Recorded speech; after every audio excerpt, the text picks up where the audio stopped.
बिस्मिल्लाहिर्रहमानिर्रहीम। उन लोगों के लिए बेहतरीन नुस्खा है जिन्होंने बचपन की गलत कार्यों की वजह से अपने उज़्व खास को खराब कर लिया है, यानी उज़्व खास सुकड़ गया है या छोटा हो गया है, तो उनके लिए बेहतरीन नुस्खा है। अर्जा नोट कर ले। खरातीन मुसफ़ा 1 तोला, जौ खुश्क 1 तोला, रोगन कंजद 4 तोला।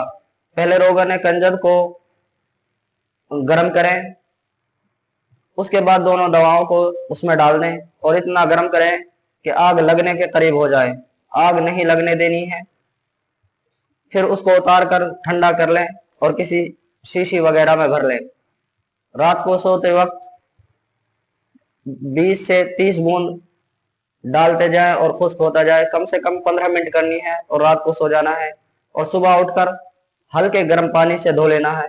आजमूदा है, इस्तेमाल करें, फायदा उठाएं। अस्सलाम वालेकुम रहमतुल्लाहि व बरकातहू।